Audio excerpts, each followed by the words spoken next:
Hello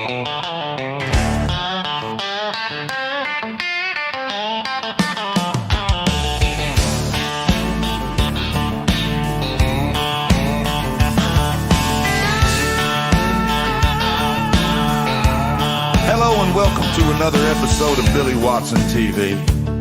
It is Halloween today, and that coincides with my 13th chat with Mike Williams, also known as Sage of Quay. I hope that is not a bad omen and we get attacked by internet bugs, viruses, or trolls. I'm sure it will be fine. Our last chat focused on the Beatles, but today, AB, we'll talk on the subject of Halloween as well as other topics that are in the zeitgeist these days. Welcome back to the show, my good friend, Mike Williams.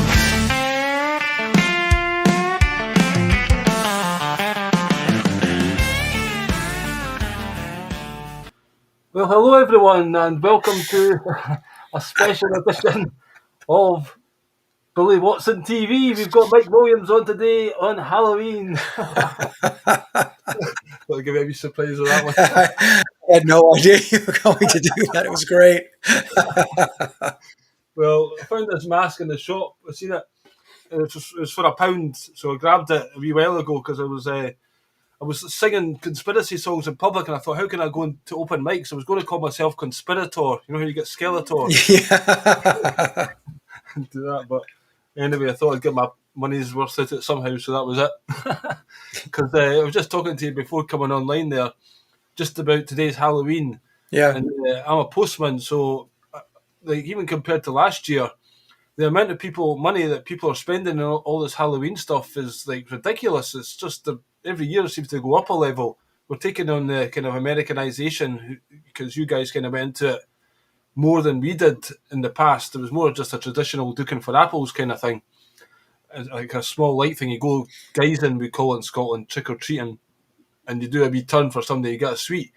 But you know, you guys kind of pumped it up, and then we're taking that on now and spending, like, there's skeletons everywhere all around the town, and there's pumpkins, and you know, because I've been prior to the show doing a little bit of research. I do it every year, kind of the ridges of Halloween. I look into it a wee bit.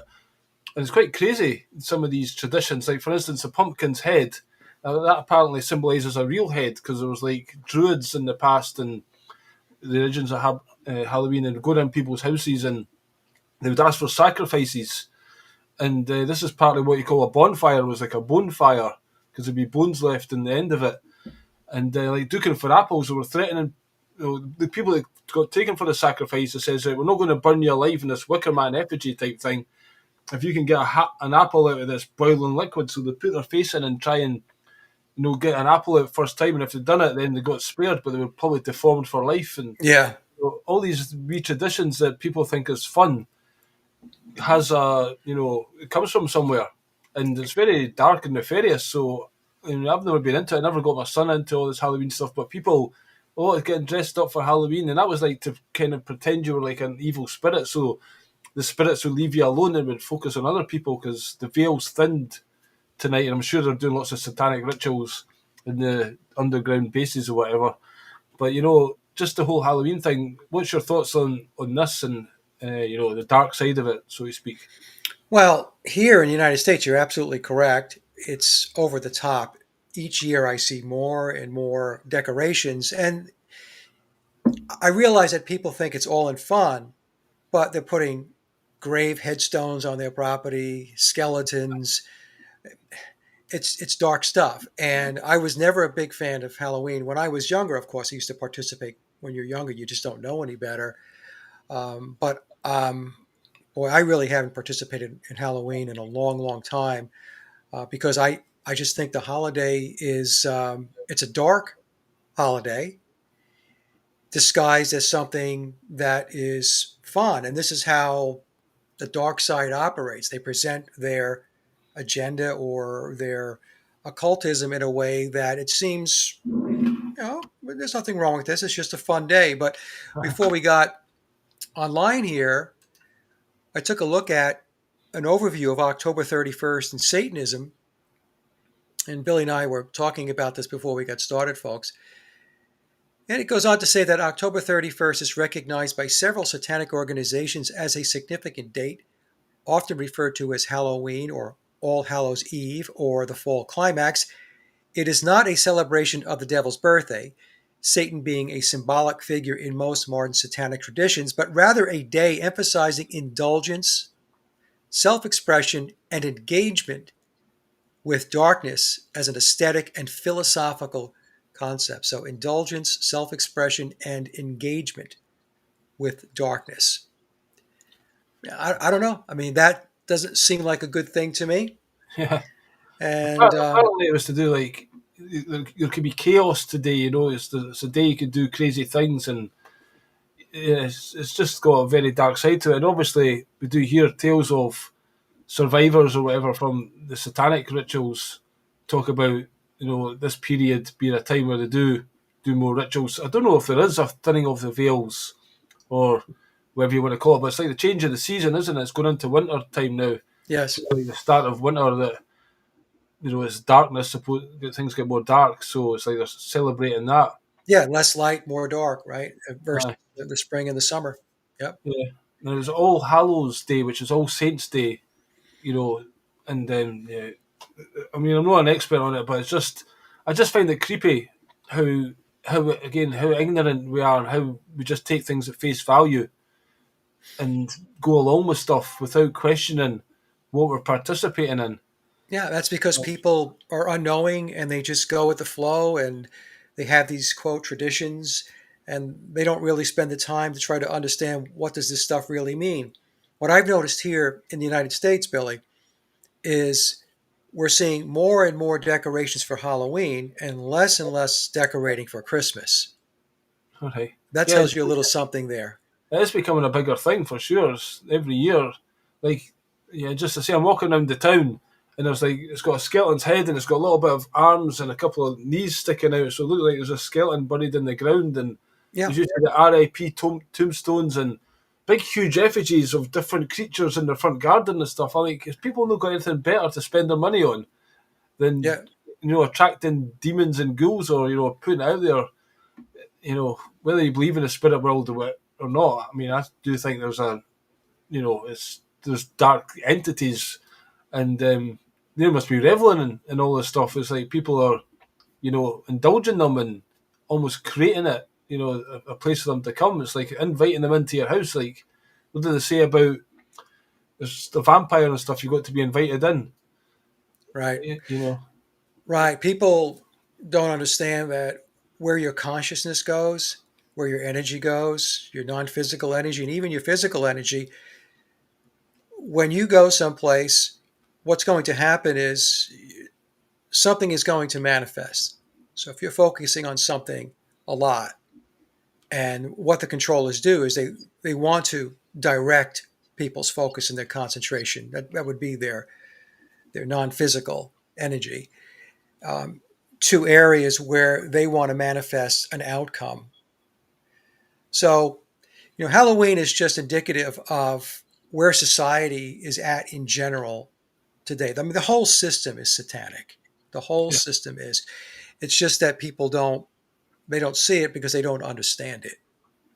Some people talk about Christmas as well. Yeah, How much do you actually hear of supposedly Jesus? If you believe he existed or not, but Jesus is like a byproduct almost of Christmas. Maybe in a church somewhere it'll get mentioned, but in the main, people are, especially in the West, I guess, in the UK, I don't hear. It's all Santa, Satan, basically. Satan. yes, right. And it's all about consumerism.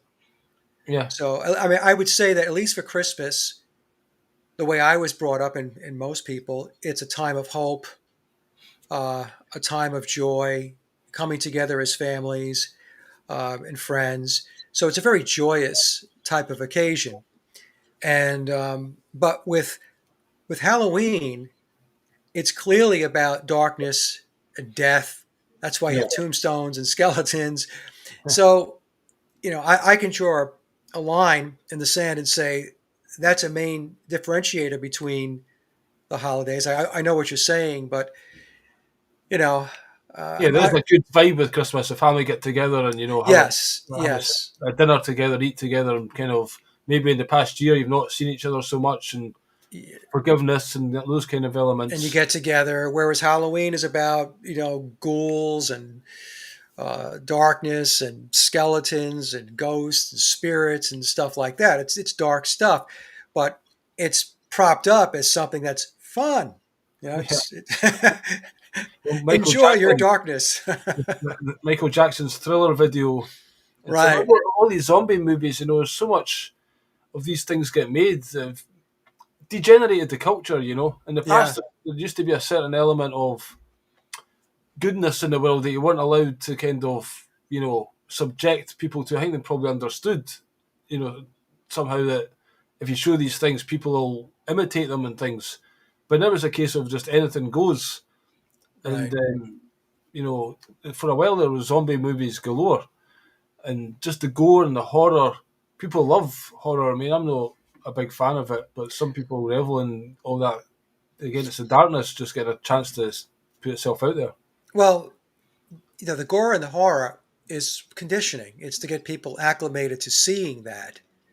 And if you keep Yeah. showing it, year after year after year, decade after decade, what happens is people become desensitized. So, as an example, we can show what's going on in Gaza as an example, Yep, exactly. right? And there's footage of bombings and killings and all of that stuff, and it's horrific. But then you have to think to yourself, how many people are so desensitized that when they see that, it doesn't do anything to them, or it does very little because they fall back on what has been shown to them on television and in movies over and over again, decade after decade, decade after decade. I mean, video games, Yep. especially, right, with killing in video games and blood splattering all over the place. And, so when you have that type of conditioning, as far as I'm concerned, it's a stepping stone to get people to become apathetic or not care when the real thing happens. 100%. Yeah, because there's less Shock.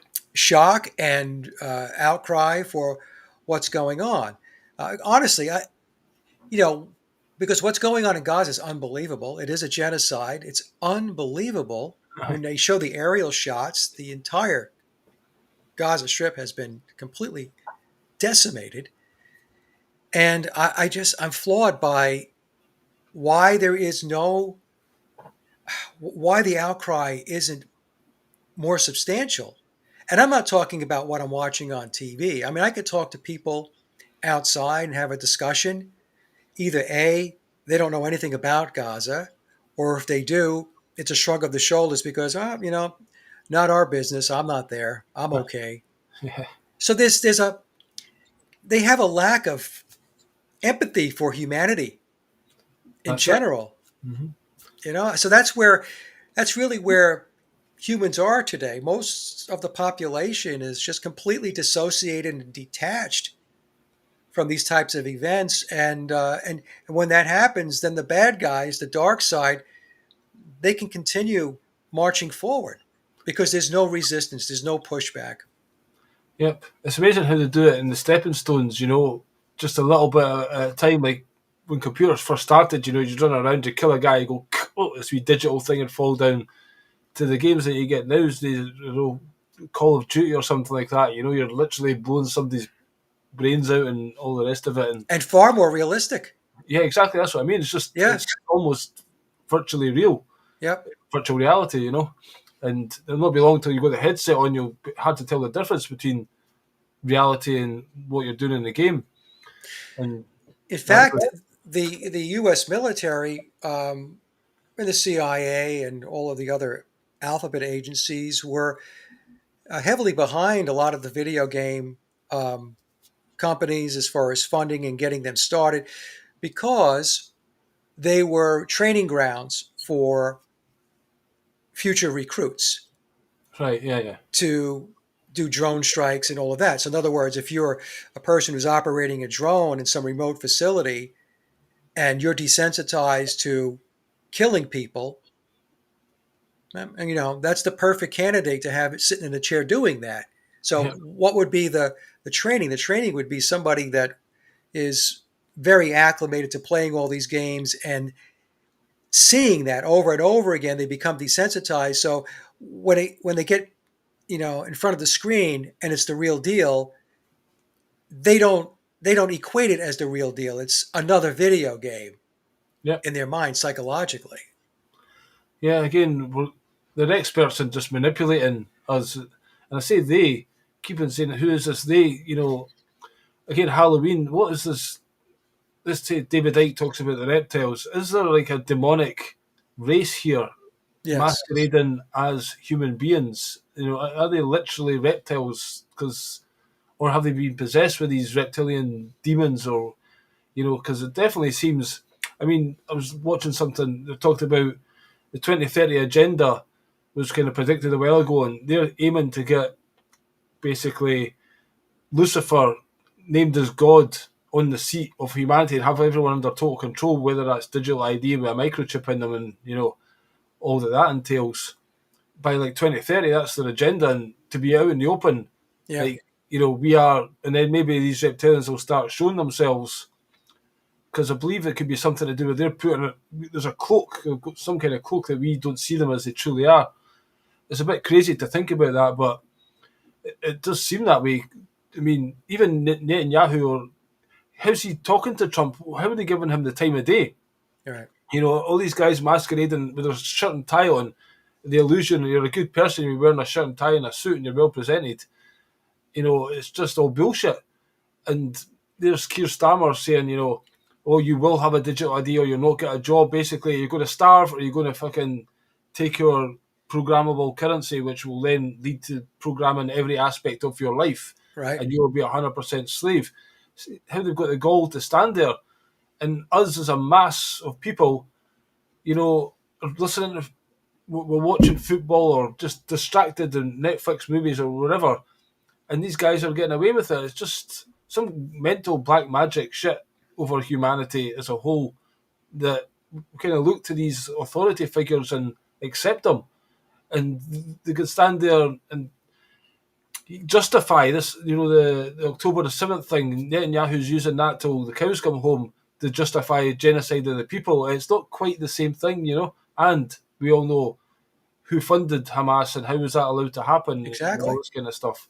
So it doesn't take much investigation, but most people, that's what gets me on a daily basis. You can't talk about these things because nobody's interested or they've just not got it in them. Is it the NPCs thing? Are the NPCs? Is this they created a mass of clones that are just non-thinking, so they know they'll always have control over humanity? What's going on? Yeah, well, as a hypnotherapist, I was in practice, as you know, Billy, for 12 years. I was a master hypnotherapist, and I can tell you that the human mind is very programmable. To give everybody an example, I've had people that came in, they smoked for decades, 20, 30, 40 years, and they couldn't quit. They would come in and say, Mike, no matter what I've tried to do to quit, I can't quit. Patches, cold turkey, you name it. And I would have 2 sessions with them within a week. And after the second session, after a week, they stop smoking. And that's because you're able to change the files that are sitting on the hard drive of the mind. Yeah. So by altering those files and updating them and changing them, there's different behavioral patterns. Now, I'm doing this as a hypnotherapist. And I've done this for people for smoking, for drinking, for vaping, public speaking, self-confidence, you name it. I did it all. And I was in practice for 12 years. So if I can do this, Mike Williams, who's got a small practice out of North Carolina, or had, I retired back in 2022, but think about what organizations like Tavistock is doing based upon what they know and what they have been experimenting with for 100 years. So the problem is that most people are checked out, and not only that, but they believe that their thoughts are their own. Yep. And they're not. They don't have an original thought. And so they sit in front of their television sets, and they get a television set is a hypnosis box. It puts you into an alpha wave frequency, and then repetition is what drives people to change behavior. It was specifically designed to have that frequency. I think in the original TVs didn't have it, and then they took them off and then put them back on sale to specifically be attuned to the Yeah. human brains. So again, they know what they're doing. Tell live vision. Yeah. So the point is that people don't think that they can be programmed, which is I find it's comical because, like I said, I for 12 years I was working with people to change behavior in a positive way. So if I can change behavior in a positive way, then these people we're talking about, the deep state organizations like Tavistock, the tools and the subject matter expertise that they have is so advanced that their ability to be able to alter people's behaviors and reactions, it's very simple for them because they have multiple catalysts. Um, it's the television, it's the music, it's the books that you read, it's everything, it's everywhere, it's pervasive. So, and going back to when you're talking about these non-human entities, I am in agreement with you, Billy. And I know that David Icke took a lot of flack for talking about reptilians and archons and all that stuff. But if we just go back to the Gnostic teachings and the demiurge, I, to be honest with you, I give that whole school of thought, that whole theology, a lot of credence. There is something evil that is that has control of the reins at this point in time, and this is going to sound probably crazy to some people, but the demiurge back in the Sumerian uh, mythology would be Enlil, Right. and Enlil. The story goes that Enlil created humans to be essentially slaves to mine the gold. And whether somebody believes that or not, I mean, I'll leave that up to the audience. And then he had his brother Enki, who was much more favorable toward humans and wanted to bestow them with knowledge. Right? Very, very um, uh, in the same vein as Lucifer. Right? So you have the whole like Yahweh, Enlil, Lucifer, Enki type of comparison going on there. But Enlil had his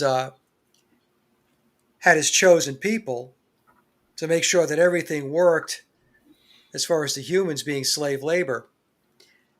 So when I look at that, I think to myself, we have Yahweh, who's Enlil, and we have our friends, the Jews, who are the, quote, chosen people of Yahweh or Enlil.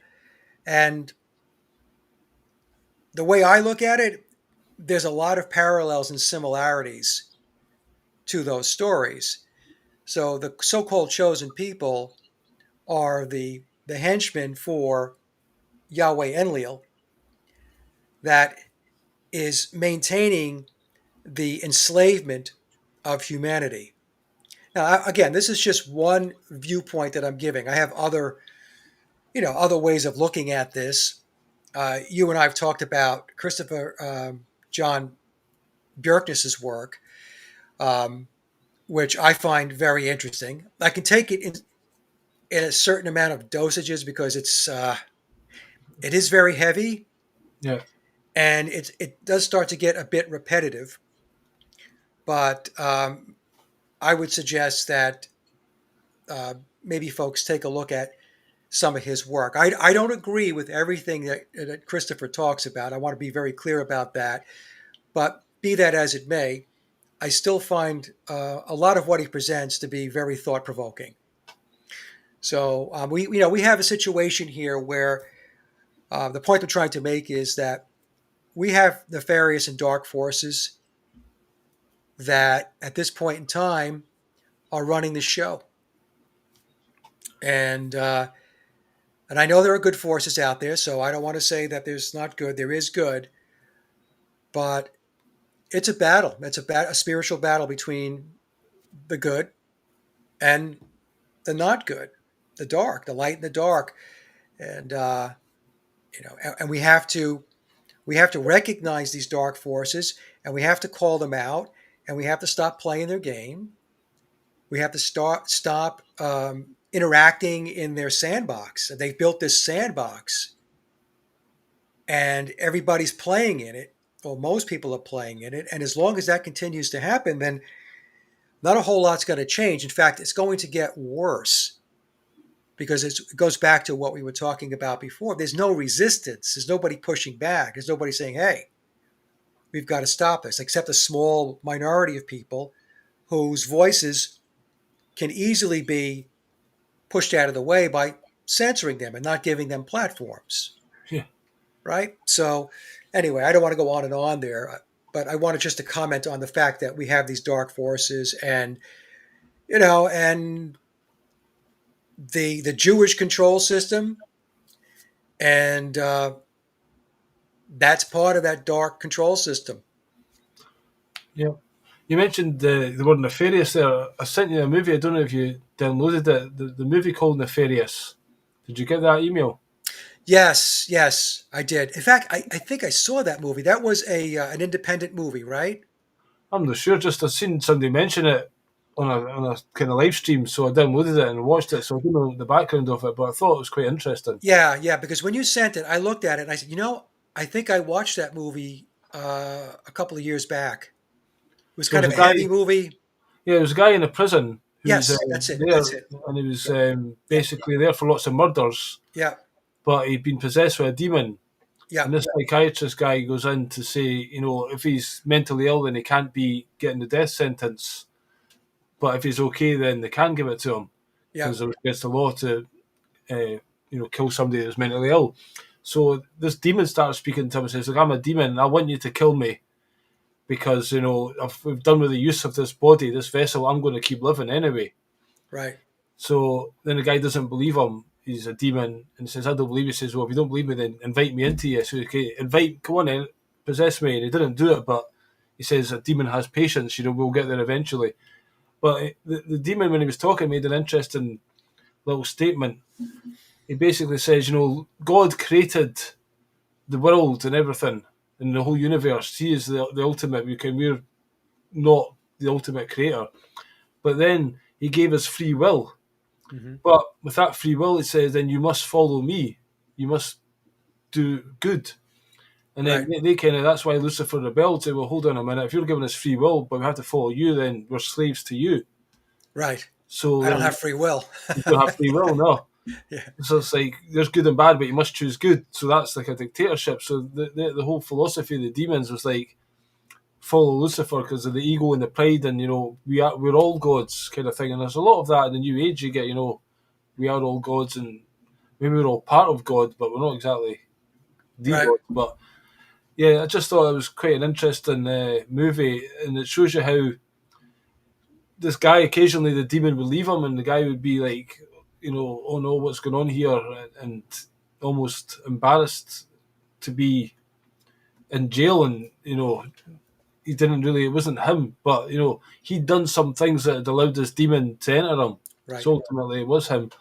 But it's just the idea of possession to that level. And again, when I see the leaders, so-called leaders on TV, you just get a very uneasy feeling, whether reptilian or demonic. Yeah. Because again, probably normal humans have been taken into the fraternity or whatever by doing even the basic opening Freemasonic ritual, right? When they put the blindfold on and stuff like that and swear an oath. So yeah, I thought that was quite interesting. Somebody today mentioned Peter Thiel, the guy I think it's with PayPal. That's like an anagram of the reptile. Yeah, him and the guy from Palantir, what's his name, Alex Karp. Yeah, that he's a psychopath. That guy's a psychopath, and every time I see an interview with that guy, the guy just completely creeps me out. Obviously, he has absolutely zero empathy for humanity, and what's really scary about it is that Trump essentially handed the country's management of data and surveillance over to Palantir. So it's what people really, really, especially the whole MAGA group. I mean, I know there's cracks in the base now because people are trying to figure out what the heck is going on in Gaza. Why is that being allowed to happen? Because there are people with a conscience. And also, why does Israel have so much control over the United States? Which, in a Well, way, it's kind of funny because you and I have been talking about this for many years. I told people years and years and years and years ago that this country was commandeered, that it was well, occupied. I've been listening to somebody recently who kind of says, that Israel is actually controlled by America. That's America in the Middle East, but they're making it seem like Israel are controlling it. So when they want to do some genocidal or, anti-human agenda, they can get Israel to do it and blame it on the Jews almost kind of thing and use them as a patsy. Yeah, Actually, they are ultimately, just an annex of America. And once they've got the land there, whatever that they need, they can kind of almost kill Israel off once it's served its purpose because it's going on to like a more can they're not it's not the American empire, it's getting almost assimilated. The dollar's going to die hmm and it'll just collapse the superpower that is America because China's quite strong. And you know this goes back, there's this guy Simon Dixon. My friend started telling me about Bitcoin, and this Simon Dixon's like a guy in the UK who talks about it, but he's also an amazing history knowledge. And he talks about the founding of the Federal Reserve and the creature at Jekyll Island, that hmm kind of story, how the bankers got together and formed a cabal, really. And, now they're using this fiat currency, which is like a Ponzi scheme, Yep. and it's ran its course. It's like a bubble that's about to burst. So China was sick of getting oppressed, and it kind of set up its own thing where now countries were going to China rather than the dollar, but they were trying to force this dollar issue. This is why Saddam and Gaddafi and stuff were killed. They were trying to go against that. Right. And now their solution to the whole fiat currency bubble that's bursting is the digital ID. And that's why this guy's recommending Bitcoin, because it's a programmable money, but again, you can't fix it because it's open source and Right. everyone can see it, whereas they can print money out of thin air in the fiat currency world. So, yeah, basically, again, he explained this whole thing with regard to what's going to happen to America and this digital ID. That's the reason for it. It's really the bankers. And he said back in the day there was like the Italian mafia and the Jewish mafia was part of this Jekyll Island thing. Yeah. They're criminals. And in the movies, you'll only get the Italian, Yeah. the God, was it Godfather and stuff like that, or Yeah. whoever they are. But because they keep that one, the Jewish side of it, hidden.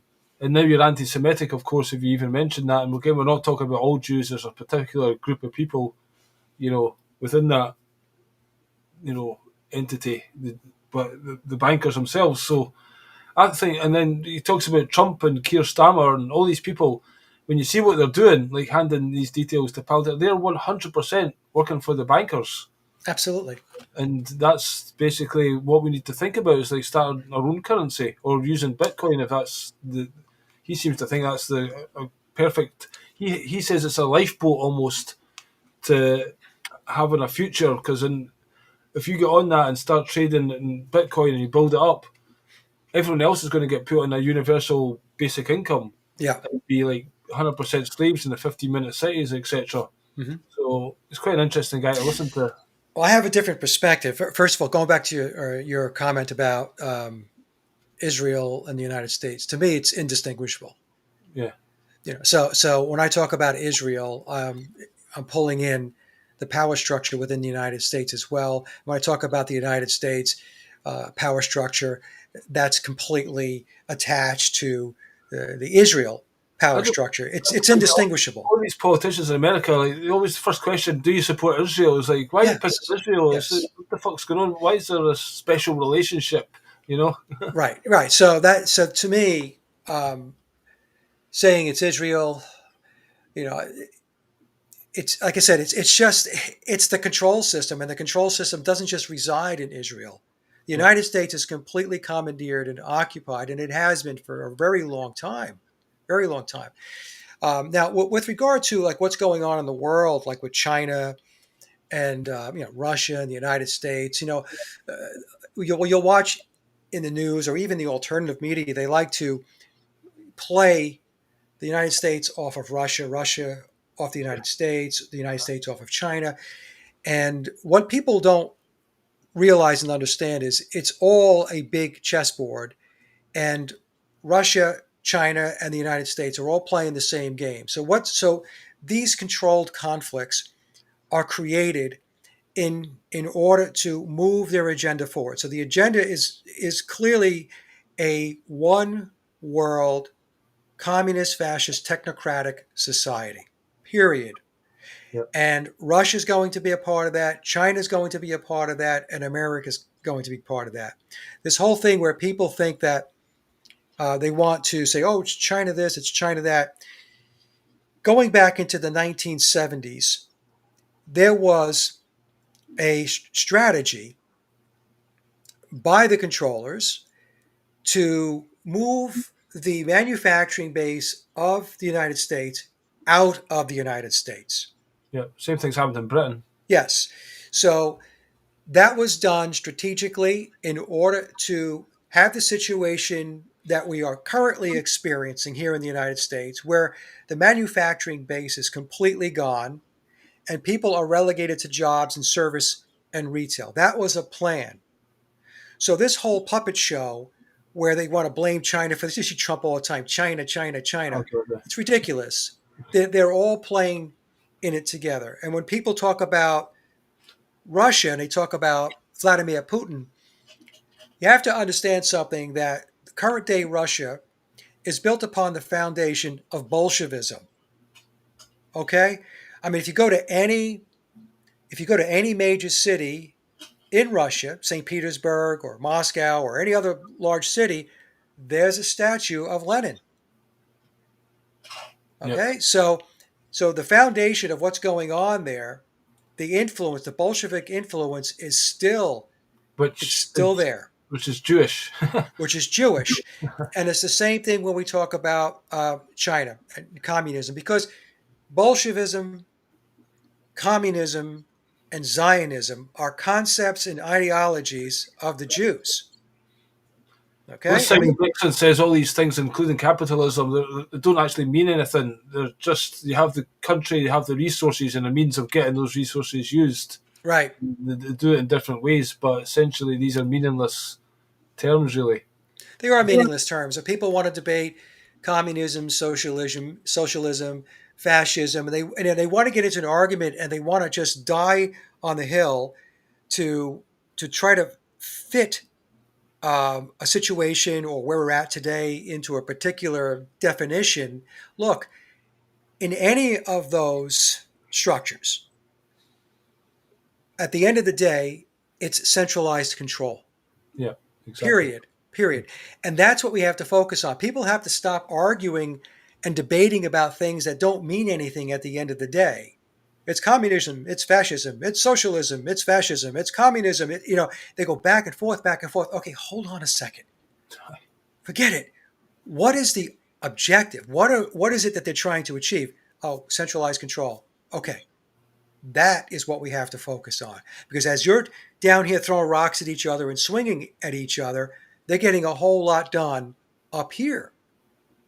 Because nobody's paying attention to what's going on up here. They want to have a debate on terminology. And to me, it's just a total waste of time. That's when I watch these TV shows like Question Time or stuff like that. They get an audience in, I'm sure they're vetted anyway, but they ask these questions and they just go around in the small details of it. The budget's $1 million this year. I'm like, well, what is money? Right. There's like bigger questions all the time that you want to get them to talk about, but as you say, they focus on all the different compartments and they don't link them all together. Yeah. Who's really pulling the strings and where it's all headed. I heard today, like, they was talking about the Great Depression. In the Great Depression times, it was like 3 times your salary or something you could buy a house. Now you need like 8 times your salary to buy a house. So, right. I mean, we're supposed to be getting better, Yeah. And now they're also in Britain. Lots of migrants coming in. They're getting all the best and into all the houses, and it's just like they're what's the word, gaslighting you. They're trying to kick off something all the time. And there's a rapist or something, a child molester going around, and he got let out of jail by accident. And there's a big hunt for him, and people are getting him on their cameras. And now he's going on Sky News and he's getting interviewed by them. This is a guy, you know what I mean? It's just totally flaming fans of this Yep. division and all the rest of it, just to keep us all again fighting with each other and Oh, instead of that's the thing. point. Have us pointing fingers at each other, yelling at each other, throwing rocks at each other. Again, as we're doing that, a whole lot of work is getting done up here. I just wanted to mention one thing, two things. When you talked about inflation, a lot of people don't realize that, well, inflation means that there's higher prices. Well, the higher prices are a reflection of the fact that your money is worth less. Yes, go. Right, your money, the dollar is worth less. That's what inflation really is. Yep. It has lost its value. So that creates a situation where bread, like I went to the store yesterday and I picked up a couple of groceries and I walked out, it was $100 bill, Billy, just to buy, some of the necessities, some milk, some bread, I had to buy some tomatoes, some tuna fish or whatever. And it's unbelievable. So this is where they're positioning it so that eventually there will be a collapse, and then they're going to introduce, they're going to introduce it before the collapse. One or two things will happen. It'll either start to collapse or it'll be on the verge of collapse, and then they're going to introduce the digital currency as the savior. They're going to say, well, if we have the digital currency, then what's going to happen is we can avoid this catastrophe. And what they'll tell people is that, well, the money you have in the bank's not going to go away. It's just going to be converted to digital currency. So if you have 10 US dollars in the bank, it'll be 10 digital currencies in the bank. So that'll make people feel good. That will appease them. And in their minds, they're thinking, I haven't lost anything. But what you have lost is you have lost your privacy and you have lost control over your life, because the digital currency is going to be part of a social credit score that's going to keep people in line. But you speak out, or you're buying the wrong things, or you're protesting or whatever, they're going to fix that real quick. And we saw that a trial balloon was with the Canadian truckers when they were protesting, and many of them had their bank accounts frozen. They couldn't have access to their money. Now, Bitcoin, I just want to say this. I've been saying this for a long time, and you might disagree, and I know there's going to be people who are listening who will disagree, but I always looked at the cryptocurrency like Bitcoin as a ruse. And here's the reason why. In my mind, there is absolutely zero possibility that the controllers, let's just talk about the international bankers, are going to allow a system to do an end run around them. They control the money supply. And they've controlled the money supply for a very, very long time.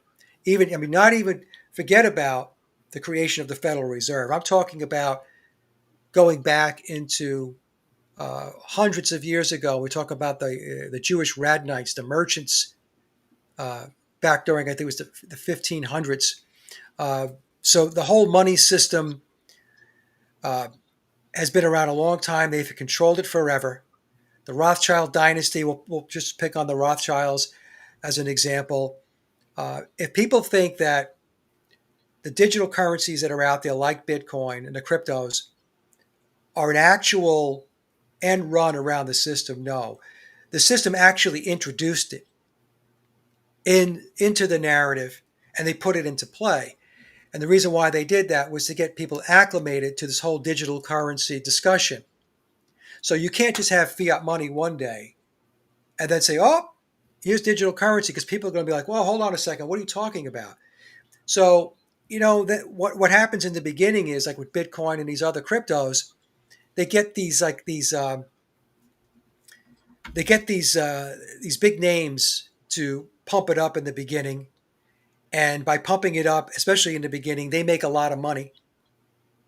So they're getting rewarded for promoting it. But at the end of the day, I don't see any way that Bitcoin or any other cryptocurrency is going to be a savior with regard to your financial sovereignty. I just don't see it, because I don't think there's any way that the controllers don't have a handle on it. I just don't see it. My perspective. And I know as people who are big time into Bitcoin and crypto are right now are screaming and yelling at me through their monitor, but I don't know. I mean, we'll see whether I'm proven right or wrong within the next couple of years, because digital currency, I think, is going to be here by 2030. Well, the first thing is, I was going to say that is like we talk about money, fiat currency. Yes, you go to the ATM and get the bank, but they're making it so much more convenient. Yes. So it's like card everywhere, card, and Yeah.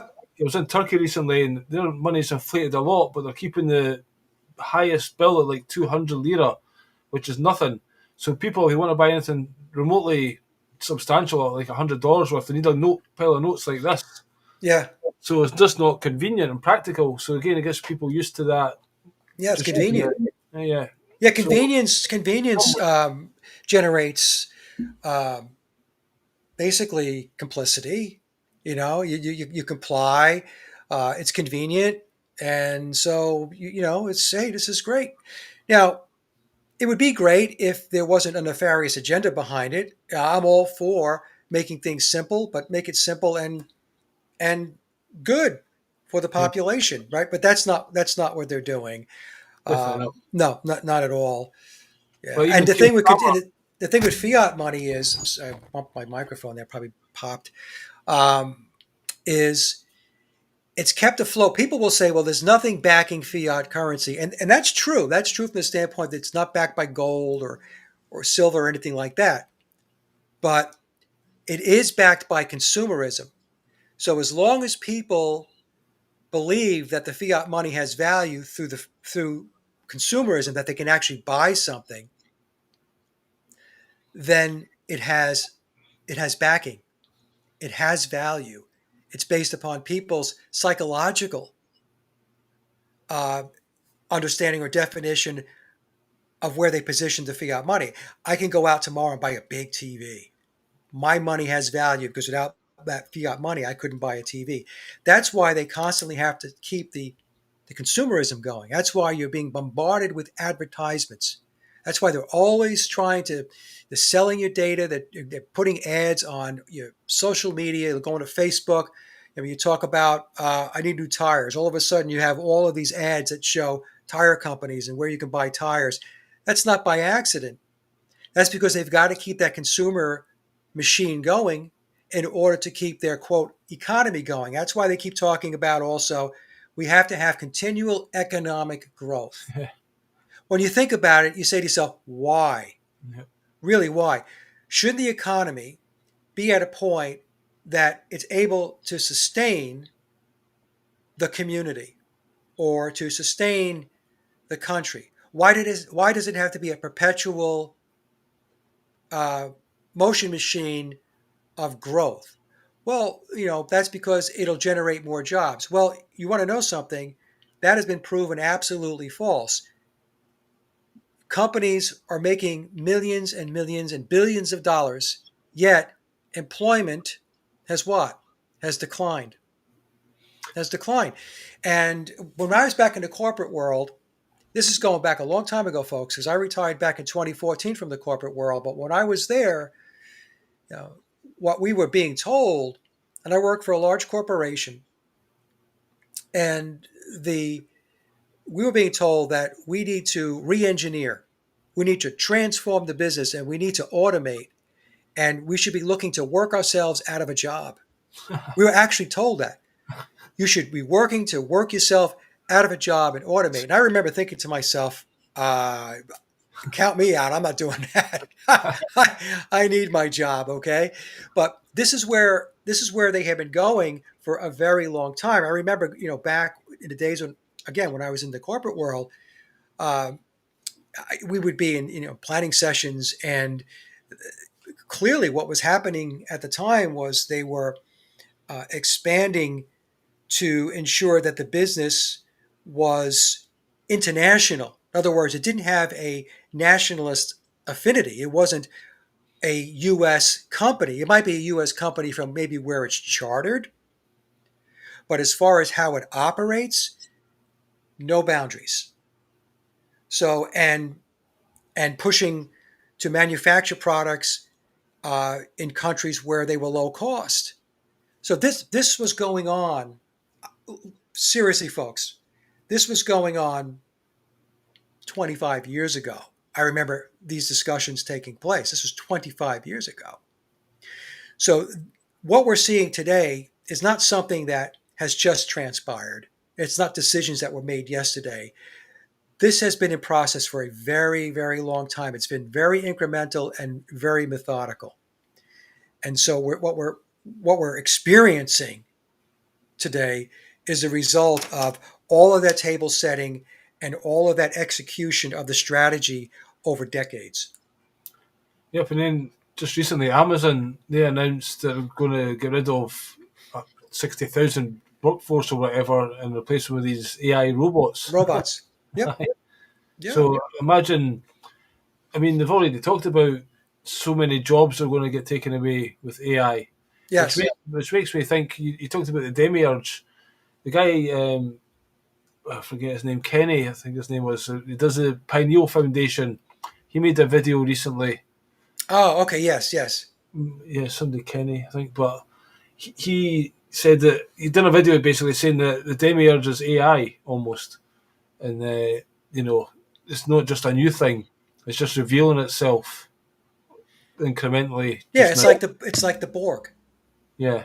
right? Right, yeah. So yes, the AI is a part of the demiurge. Martin Kenny. Yeah, Martin Kenny. Yeah. I should have known that because Martin and I I had interviewed him years ago, Yeah. and I drew a blank too. But yes, the AI is part of the whole demiurge system. So the AI is being implemented because it's going to manage the governance, the one world governance. It's going to be the eyes and ears. It's going to be the enforcer of policies. It's going to be the all-seeing eye. It's going to keep track of everyone. And so that frees up the controllers from having to implement this and that and have armies and police forces and everything else. Because quite honestly, human beings are very good at groupthink, being hive-minded, and actually enforcing amongst themselves through peer pressure. And we saw that with the whole COVID thing. So, like you and I know this, we talked about this before. If you didn't wear a mask, all the masktards were coming at us, trying to insult us and pressure us. Why don't you have a mask on? Why don't you this? Why don't you that? Oh yeah. That's how humans function. It's like a big sheep farm, Yeah. and you point them in a certain direction. You have a shepherd, and we have good shepherds and bad shepherds. You put a bad shepherd in front of them, they're going to follow that shepherd, and they will self-police. They will browbeat us. David Icke says we've outdone the sheep because at least they had a sheepdog. Yeah. Yeah. It's really sad. It really is. My daughter, she's very much awake, and she is incredibly knowledgeable on the whole area of vaccines. And she does her own piece of work in that area. She's mostly on Instagram, and she does some of the work on X as well, as far as posting and stuff like that. And my daughter said to me, she says, "Dad, the level of abuse that comes my way for bringing facts to the table," I said, "You don't have to tell me." I said, "I forewarned you that once you take this information and you're going to go public, that you better put your flak jacket on." I said, because this is exactly how it works. You're going to get attacked because most of humanity, a large portion of humanity, is dumber than a box of rocks. And what they know is what they get through their television sets. and they're going to go after you, and they're going to be nasty, and they're going to be ugly. And I ran into this in spades, regardless of what I talked about. This is not a show about the Beatles, so I won't talk about it. But just to say that the amount of abuse and belligerence that came my way just for researching an alternative story on the Beatles, I mean, most people would have ran away like as fast as they could from the topic after receiving a deluge of these types of behaviors. I mean, it's just this low functioning stupidity that comes your way. And so I told my daughter, I said, just block them and just stick with it. If it's in your heart and you feel you have to get this information out, continue to march forward. Don't be deterred by the idiots. Do not. George Carlin said, if you imagine how stupid the average person is, well, half of them are stupider than that. Yeah. I mean, I don't like saying things like that. I don't like calling people stupid. But the truth of the matter is, a lot of people are just, I mean, they're not informed. They think they are, and they get really self-righteous in their stupidity too. That's even the sadder part of the whole discussion. But try and talk to some people, they've got lots of sound bites or information from the news or the television, but when you actually question them on it, they can contradict themselves, and yes, because they don't have a full picture. It's just, I heard this from somewhere, so I'll just repeat this, and then right. I'll just repeat that. But actually, there's no logical reasoning behind it. Well, it's like the other example is COVID, right? So people who took the shot and they were told that now you are impenetrable. You cannot be infected by the COVID disease. And these same people wanted you to take a shot so that in order to come into their house or go into their business or whatever, or go to a function. And so you would lean back and you'd say, okay, hold on a second. Did you take the injection? I certainly did. Okay, well, shouldn't you be protected now? Why are you concerned about me? I can't infect you because you took the shot. And they just couldn't comprehend that. They were just stuck on the fact that everybody has to take this shot. I don't know. It was just a level of, it was so irrational and so illogical that it was just mind numbing. But then they went, oh, now you need a second shot. Now you need a third shot. Now you need a booster. Yeah. If the first one was that good, why did I need all these other ones? Oh, my daughter has told me stories that people went and got 2 shots, and then they got 1 booster, 2 boosters, 3 boosters. And let me say this, a lot of these people have a lot of health problems today. And what's even more amazing is that they are unable to connect the problems they're having health-wise with the fact that they took 10 shots. It has nothing to do with that. It's got to be something else. So when you say to them, well, how many shots and boosters did you have? Okay, do you think maybe that might be the reason why you've got a heart problem, or you have a pulmonary issue, or you have a neurological issues, or why you have a blood clot? No, that's not the reason. And you look at them, you're like, what the fuck is wrong with you? Yep, that was my stepdad, who we talked about last time. Basically, just the NHS was still amazing as he took his last breath, Yeah. You just wonder about, all these conditions that people have or are going to get. If this is part of, we're bringing the AI in to do lots of jobs, if there's going to be some kind of mass event where lots of people are going to die suddenly, and it's, oh no, COVID's back, and then you need another injection. Yeah. Because everyone's falling down, dying, and what is in store. But certainly a lot of people's lifespan have been definitely dramatically reduced, and we're waiting for a lot of people got very sick, Billy. A lot, and the thing is, we'll never know those numbers because the numbers are buried, they're suppressed. A lot of people have died from those shots, and we will never know the real number. Yep, we'll never know it. And my daughter and her husband. My husband's he's a contractor for the military, and I mean, the stories they tell me about people that they know who have had strokes, heart attacks, because they took that shot, and he didn't. By the way, I was telling, I say my brother-in-law, it's my son-in-law. I was telling my son-in-law, do not under any circumstance take that shot. Don't do it, and he didn't. And what happened was a lot of these guys that did take the shot, they just rolled their sleeve up like, nah, what's the big deal? They have problems, and now they're coming to him and say, man, you made the right decision because I've got this problem now, that problem. It's unbelievable. It really is. And nobody talks about it. All of the information is just pushed aside. It's suppressed. It's evil. It's just evil. I interviewed John O'Looney a couple of times. I don't know if you Yeah. see him. So he talks about how he used to get bodies sent to him and he would open them up, being a caretaker, and they would pull out lots of they were almost like calamari from Yeah. the vessels. But now, before he gets sent bodies, they've already done that to bodies. They're getting pulled out of the hospital so they can bury the numbers. Yes. So they're pulling out the caulk. The That's what I evidence. call it. It's almost like caulk. Yeah. Yeah. I mean, and there were the people the embalmers that said, I watched, there was a number of them that came out and said, we had never seen that before, ever, Aye.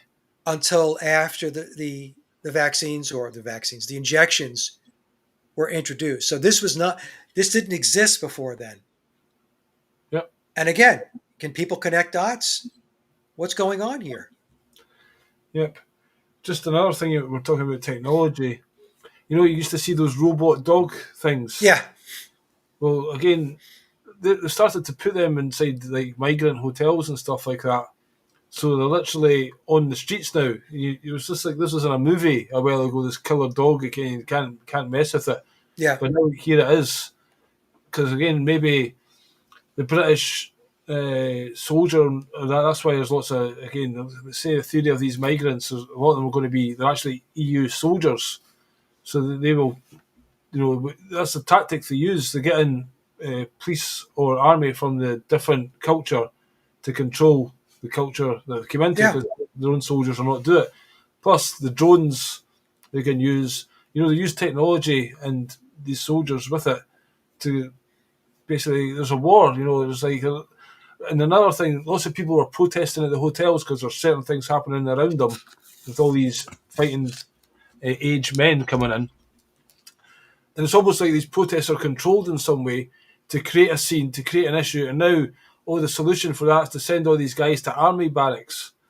So all across the land now, these fighting age men are now going to army barracks, where Yeah. in England they've been like 2 or 3 o'clock in the morning. They're all doing these, they call practicing whatever they're doing, marches or rituals. Not the word, but some training. Yeah. Training. Yeah. And so again, what is actually going on here? And Keir Starmer, and people think the government is to blame for this, but it's not. There's like other forces that are way above these guys. Oh, yeah. And there's a big operation going on, and it's like we're getting invaded, and the army's getting set up, and they're getting trained. They've already got trained in Antalya in Turkey. That's where a lot of training went on. And they're coming in here with dossiers, like there's your mobile phone, there's your money, there's your ATM cards. Why are they getting that? It's not because, for free. It's probably because they're getting paid. Yeah. And for when the time comes where maybe, again, all this technology, some people say the lampposts, the guy interviewed Mark Steele, are actually weapons. And then they've changed all the lighting on the lampposts as well. You used to get these incandescent bulbs. Yeah. Now these LEDs that are flashing, that's all a war on us as well. Yeah. But they've also got hidden technology that can maybe zap individuals in the street. Again, if they've got these heavy metals in them, will they just get ramped up? The 5G get ramped up, people start to get more ill. Oh, we need the military on the streets. We've got the WHO pandemic thing here. Oh, Right. everyone needs to get vaccinated. You've got your digital currency with your BRIC card, and then if your vaccines are not up to date, then you lose this, you lose that. And then you don't need to even imagine that. If you look in China, it's actually happening. People drop litter in the street, Yeah. and they lose access to whatever the swimming pool that week or whatever. It's like conditional, and lots of the Chinese or the people running it say this is good. It's training humans to Yeah, behave well. it's training. But it's like your Pavlov's dog or whatever. It's like See, the way you get people to behave or to operate in a decent way is to ensure that there are extremely high standards in society, education, culture, right? Mhm. That's how you develop a society that has high IQ. proper education as well, not this indoctrination. No, I mean what I mean real education, proper education, right? That's what I'm talking about, and step up the standard. See, what they did was, as an example, many years ago there was art, Yep. actual artwork, and people would have to travel to go to a museum or to an exhibit to see actual art by somebody who was very talented in art. What they then did was they took that away because they don't want people to be cultured. And they exchanged real, genuine art for entertainment. So what became art now, right, is a movie, a film, right, or some modern art which was created by the CIA as a mind fuck to see how people would acclimate to that. So what the CIA did, some guy wrote in my comment section, "Oh, that's not true." I'm like, dude, it's been revealed now. It's in the mainstream narrative that the CIA was behind, at least here in the United States, behind the introduction of modern art in society, all these abstract types of Even if you look at Andy Warhol, you know, yes, pop art, and there's a tin of bean, a can of soup or whatever, yeah. but it wasn't proper art. You know No, what I it's mean? not art. So, but they lowered the standards like you wouldn't Yeah. believe, and so then entertainment became art. Oh, it's an art form. Yeah. It's what it they just dumbed everything down. So people are no longer looking at sculptures, really masterful types of paintings or anything like that. Their sense of an art form is to go to Netflix and watch a really good movie. I really enjoyed that movie. That was one great piece of art, that film was. Yeah. And then we were talking about before about the troops. Here in the United States, we got Trump. He was on this thing where there was a decision by the Supreme Court, thank God, that put the brakes on it. But he was putting the National Guard in the streets in order to fight crime. It's just ice. Yeah, well, ICE, yes, you got and now when you go on YouTube, there's commercials for ICE What is that and ice? recruiting. I thought that was the National Guard, no? Is that No, ICE is the immigration all enforcement. right. All right. Okay? Is that what they were? Right. National Guard is supposed to be the military Yeah. arm, if you They will, went. of They the went. state. They went into Washington first. Yes, The Washington. Washington, the 10-mile radius, and people say that was like a trial because again, that's a Yeah, country within a country, and they could do yes, it there. And then they tried it in Chicago. Was that the next one? yeah, Chicago. Yeah, And then yeah, how did that pan out? Because again, they're saying that people in Washington were saying because all the crackheads or whatever on the street, they were cleaning them up. yeah. So the people were saying it was getting better.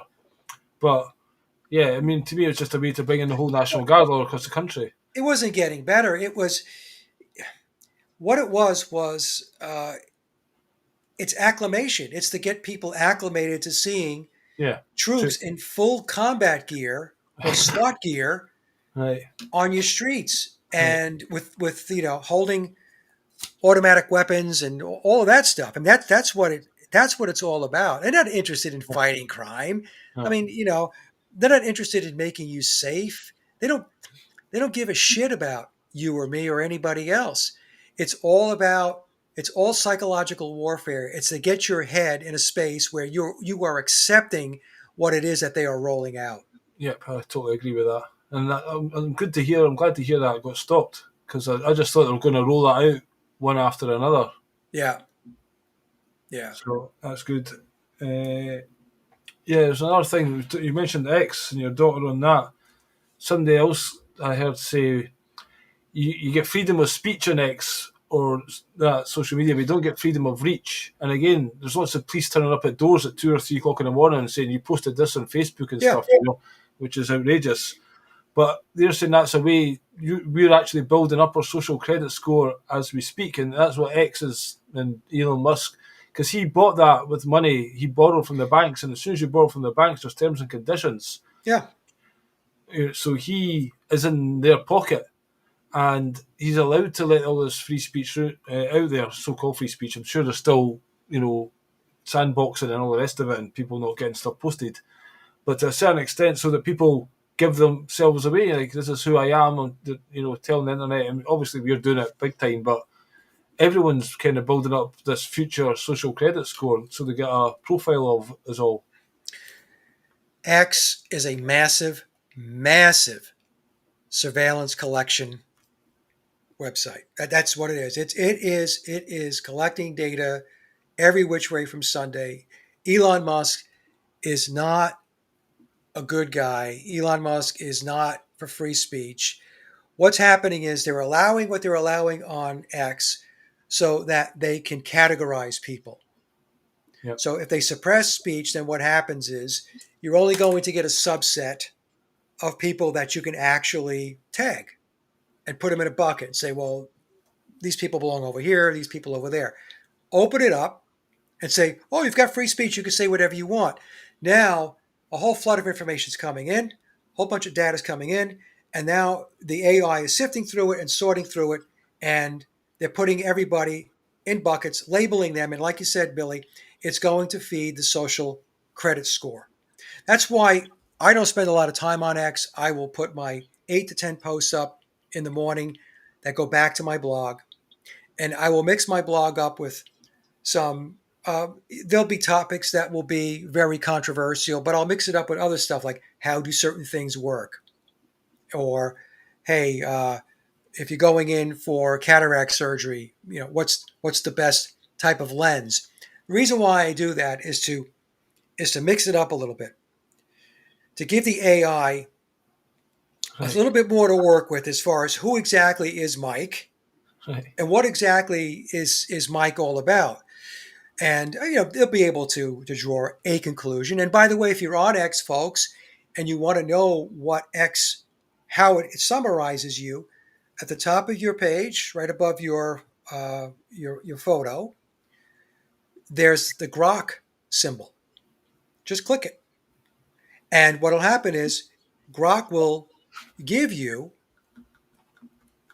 its summary of what you're all about based upon what you post. Interesting. See that? And so I was letting my brother know this too. He's on X. I said, look, if you're going to major in one thing and you're going to be very hard hitting, okay, don't think for 1 second that information is not going someplace. So I'm not saying not to post. What I'm saying is make it a little more difficult by mixing it up a little bit. Yeah. That's why I don't, on X, Billy, I don't know if you've noticed this. I don't do a lot of interacting. I don't respond to a lot of comments. If people make comments, I might say thank you. Or if they ask for some information, I might post a link to another one of my videos. That's it. I try to keep the level of information to a minimum as far as my interaction goes, because I know exactly what's going on with X. Yep. Elon Musk, by the way, I had this conversation with a family member, like, oh, Elon Musk is such a genius. That he's not. No. He's a clown, okay? He's another front man, a veneer for the machine behind the curtain. Yeah. Okay? So don't think any of these guys are actually these Silicon Valley quote geniuses are actually geniuses. They're not. They have been placed in these positions. They're paid very well to play a part. They're playing a role. They are a character. Well, even the logo, first of all, of X is Hex as well, Yes. And he's not designing that, but that would have had a specific design based on... It's also X, Osiris Risen. Right. That's what I mean. There's meaning behind it. And also, Grok is like plainly Saturn. It's Saturn. So it's just unreal how they'll put these symbols out there. And obviously, they mean something to them, so they're going to use them. Yeah, I mean, it's the Saturn cult, and they're heavily into the cult of Saturn. And I put a couple of videos up on my blog about the Saturn cult, and you know, Saturn's all about time, containment, control, discipline. Right? These are all things that have been imposed upon us. Yeah. Right? Elon Musk recently, he started to do some posts. He's jumped on, like, Andrew Tate's a great guy, or Keir Starmer in Britain. What's going on? You need to stand up and start rioting just now. He's like, when he first got it, he was like saying, I'm not going to be political. Yeah. But now he's just wailing in there and like trying to almost stir up civil war. Yeah. And, who's the other one? Tommy Robinson. He's another. I don't know if you've heard of him, but he's a total shill. Yeah, he's a tool. Aye. Zionist tool, and even Trump. Back in July of 2024, when he had the Butler, PA assassination attempt, right, which I called a complete staged event. Yeah, I mean, I was talking to a guy who believed it, and I was like, he got his ear shot. I was like, he just ducked down, and somebody nicked his ear, and he popped back up again. And 2 weeks later, Netanyahu was at at the Mar-a-Lago, his joint down in Florida, right? Uh-huh. And there's no bandage on Trump's ear after 2 weeks. Looked no scar, no scab, no anything, right? So the whole thing was a staged event. It was a hoax. But I called it then that he was selected to take on his second term. So he was in. I knew it back in July of 2024. It was a done deal because he was the 45th president. That's 9, and he would be the 47th. That's 11. He's a 9/11 event. And I told everybody back in my July 2024 editorial, my commentary video, that his job was to lead the MAGA community into the technocratic agenda, into 2030. Trump is going to lead them into 2030. And that's exactly what's happening. I mean, he's supposed to be America first. There's no America first with Trump. He's in bed with all, like, Larry Ellison and Peter Thiel and all of these other technocrats, and he's not even he's not even apologetic about it. This is the thing. It's just this because he's different. He plays by different rules. I'm Trump. He actually swore in the White House, I think, a couple of weeks ago. Yeah. And J.D. Vance is like, oh my God, looking at him like this, and hey, I'm renegade, man. I'll do what I want. It's like I can't stand him. He makes me sick. J.D. Vance is another hoax. He's been completely set up. He was tied into Peter Thiel. So the whole thing, the whole thing is a clown show. It's a charade. These people are not who they pretend to be, as far as what they're saying they're responsible for, and what they sworn to do as far as being in the positions they're in, whether they be president, vice president, or whatever it may be. They are there to push this one world, fascist, communist, technocratic agenda. That's what they're there for. And unfortunately, they're succeeding. It's when Trump gets the book to sign. What am I signing today? Oh yeah, I'm making the decision. I'm giving all the data to Palantir, because this is for the good of the country. They've got the brazenness to stand there, and to put all this forward as if they're the guy behind it, and this is for your good, and give me a round of applause now, please, people. It's like, fuck off, you fucking evil cunt.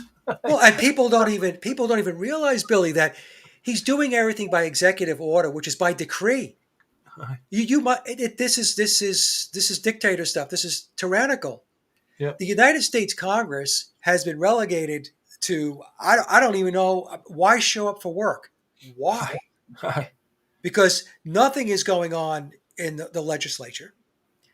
Everything is being decreed top down from the executive branch. So, and you got the knuckleheads in the MAGA movement that just eat, breathe, and shit Trump. And they think, well, I'm glad it's going this way because otherwise nothing would get done. They don't realize that you don't understand, stupid. If he's doing it, the next guy that's going in is going to do it. And the next guy, you may not be your guy. And then you're going to be like, this This shouldn't be allowed. Well, hold on a second now. It was perfectly okay when he did it. And now you got a bone to pick because the guy you didn't vote for, or the guy that the next guy that they selected to sit in the Oval Office, who you don't like, is doing it. See, people can't put anything into perspective. They can't understand at a higher level what the fuck is going on.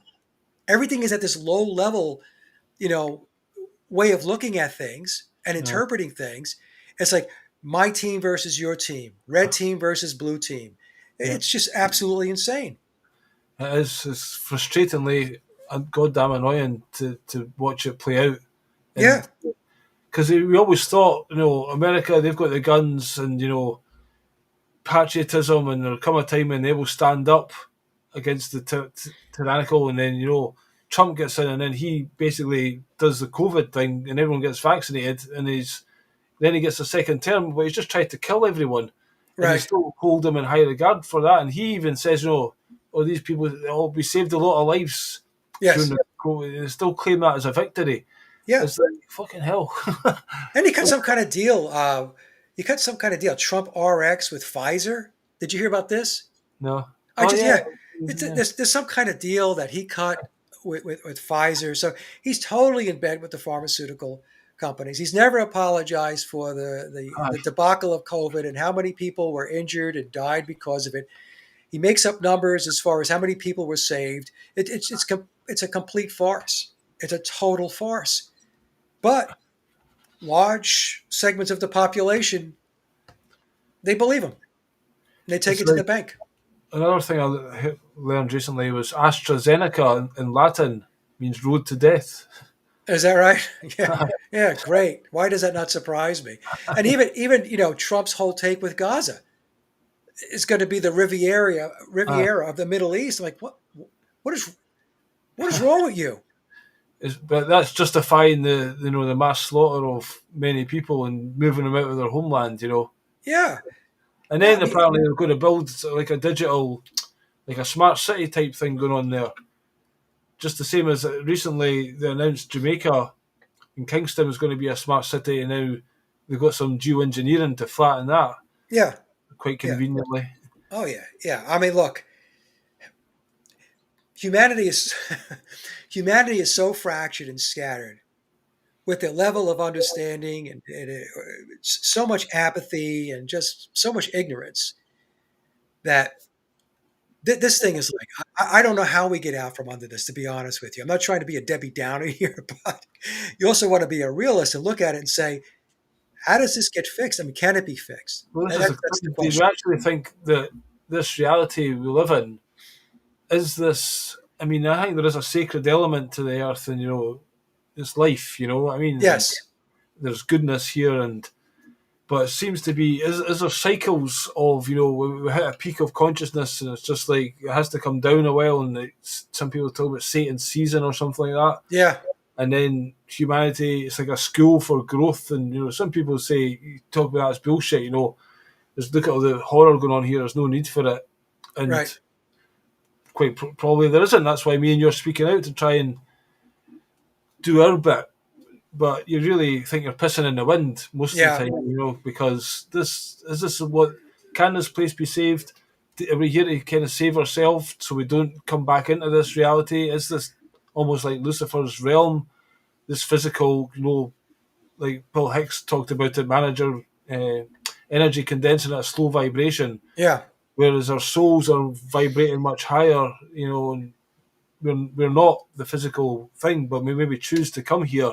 Yeah, to experience it. The experience thing, but I tell people experience, I tell people we come here as souls to experience what it's like to be detached from source. Yeah. So that's exactly what this realm is all about, being detached from the divine, from source, from God, the creator. That's what it's about. So how does that feel? Does that feel good? Does it feel good not to be connected to the divine? And if we go to Dante's Inferno, I look at this place, I think to myself, I think this is purgatory. Some people would say, oh no, it's hell. It's the depths of hell. I said, I don't know about that, because there's still a lot of love in the world, with the people in our inner circle, our spouses, our partners, our friends, our pets, like My dog Charlie, who passed away recently, I loved him unconditionally. So you have that aspect, and clearly there's love, but mixed in with all that love is all of this darkness and this evil that we have to interact with on a daily basis, and there's no escaping it. Some people are like, oh, I prefer not to have to deal with that. Look, if you've got to go to work every day and you got to pay taxes, and and you're in debt, I have news for you. You're in the system. You're interacting with it. Yeah, this is what gets me. Like, I work 4 10 hours days a week, and you just get to the end of because like 2 on, 1 off, 2 on. The day I'm off in the middle goes dead quick. Then I've got 2 days, and you think, oh fuck, thank fuck, 2 days, and then you're knackered in your body. Like, I had to go for a wee nap before coming online today because I'm not exhausted. I've had a full Yeah. night. Still need another nap, and now tomorrow I'll feel a bit alright. But you're already thinking back to the grind the next day. You get that thing like week. You're week all week, and then at your weekend at the Right. end of the week, Yeah. and then you've got you're morning because it's like fucking, Yeah. you know. Yeah. Well, I remember when I was in the corporate world, I was working a lot of hours a week. I was working 50 to 60 hours a week. And let me tell you something, I'm sure it's a lot worse now, but back then, it used to start off where they would say that there was a separation between your personal life and your work life. So, they respected the individual's personal life, and work was work, and your personal life was your personal life, and there was no mixing of that. And they respected the fact that you had a personal life and you had a family and you took vacations and stuff like that. Yep. And then it became work-life balance. So Okay. that's Yeah. their way of saying, well, we're kind of blending it now. So your life is your work and your work is your life, but you try to balance it so you don't get too fucking stressed out, right? We don't want you having a heart attack on us during you're working on this particular project, because we really need you to deliver it. So please stay alive. And then it became work-life integration. Then they just flat out came out and said, nope, it's integrated. Your life is work, your work is life, and you're always on call. Yeah, this is the thing. These mobile Always phones, on call. the convenience of the mobile phone, and now we're never away from it. So people can get called anytime, and even like during the day, when you're out. Say I'm a postman, but that phone's there, and they can contact you. Where in the past, you were out. Yeah. Some people these days are actually going back to the old phones, like text or call me. And I think your life would be a lot, because you're spending the days just checking your Facebook or checking this, and it's just, you know what I mean? It's like your mind's getting pulled out of reality. And I took all that shit off my phone. There's no Facebook. I mean, I haven't had it for a long time. There's no Messenger. I've never had Instagram. I don't have TikTok, because Billy, you're absolutely right. If you've got those apps on your phone, you're going to start scrolling, especially if you have a lull in your day, right? Let's just say, if I go to go get a haircut, I have to sit there for a couple of minutes until Right. a chair frees up.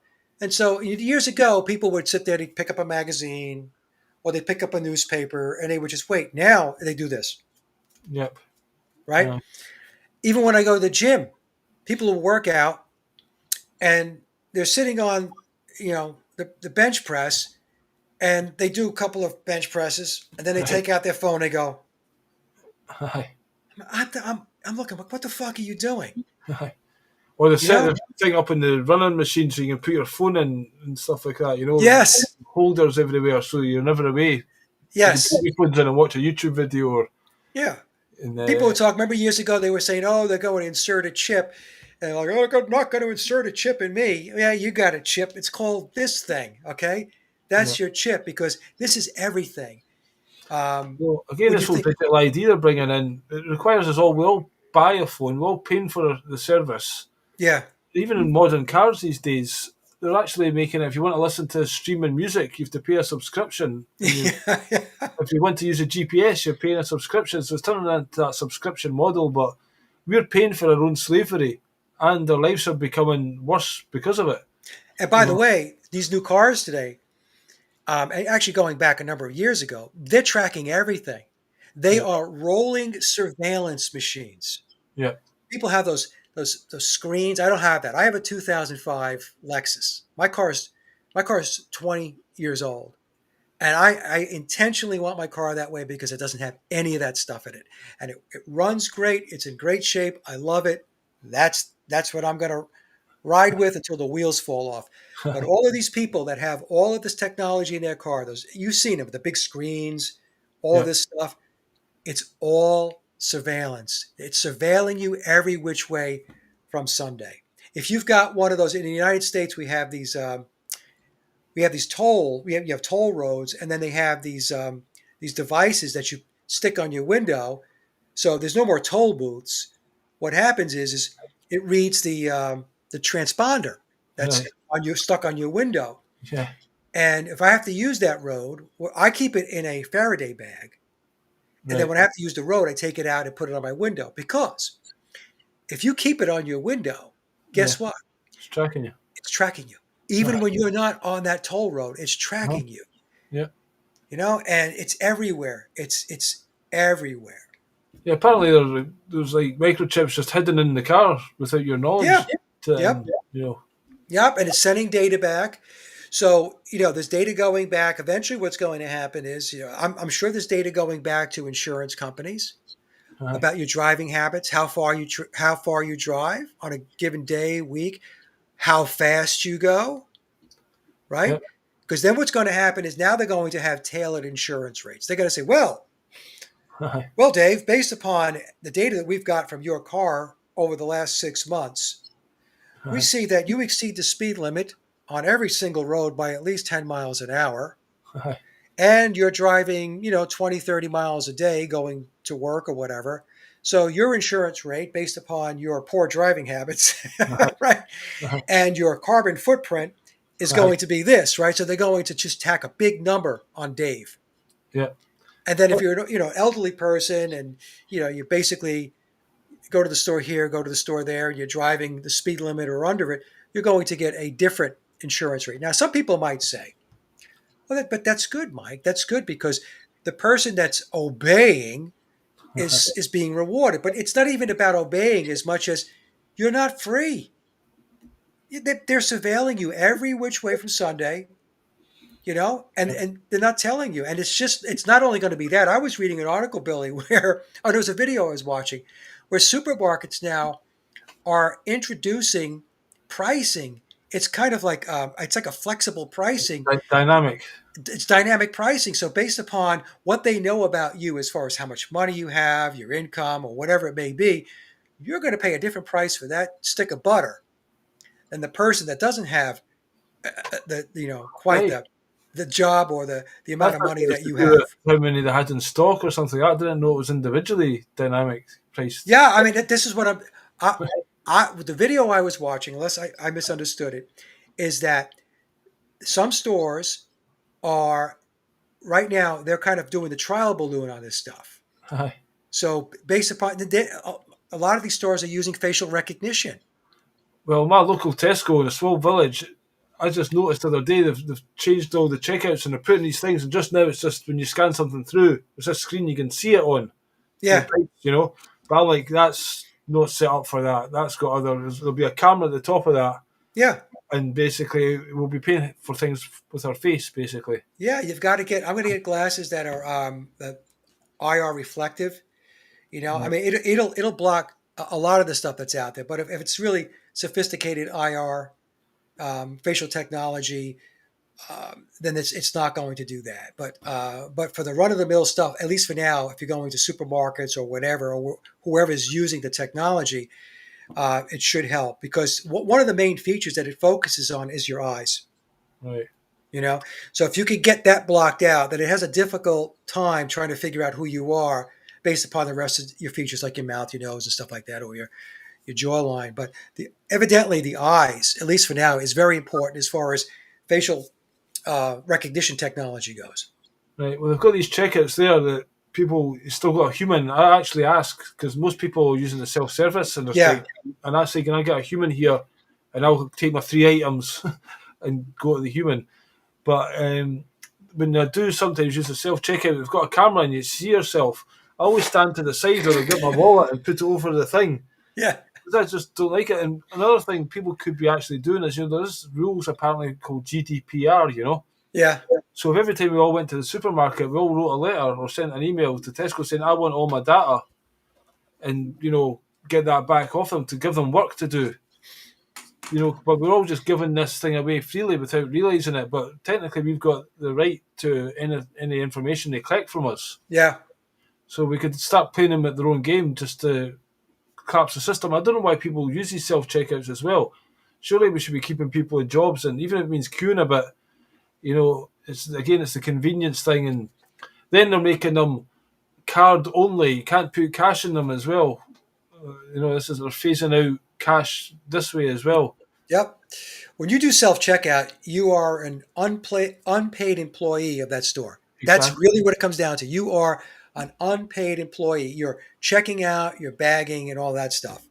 So keep that in mind when you do the self-checkout.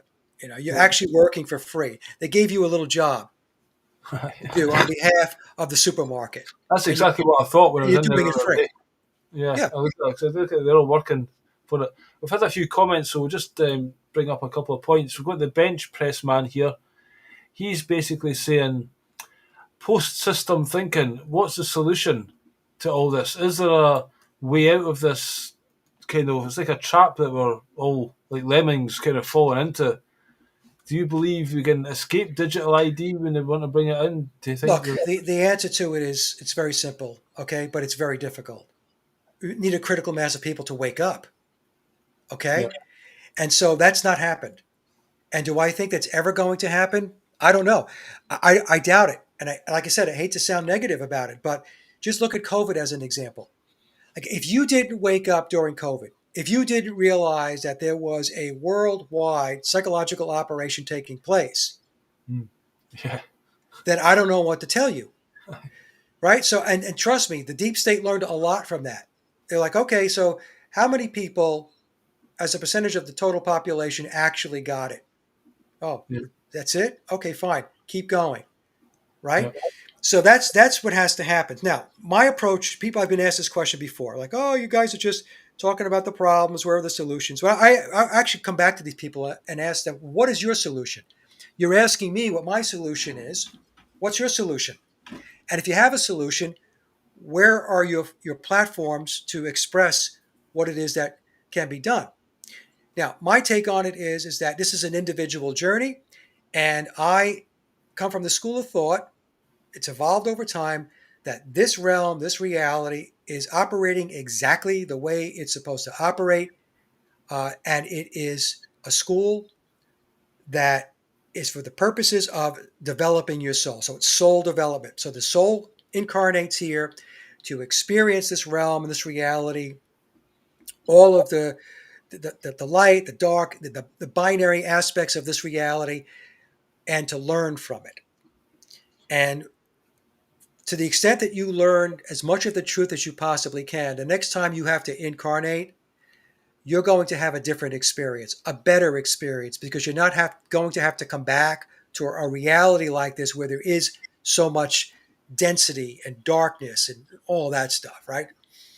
So that's how I approach it.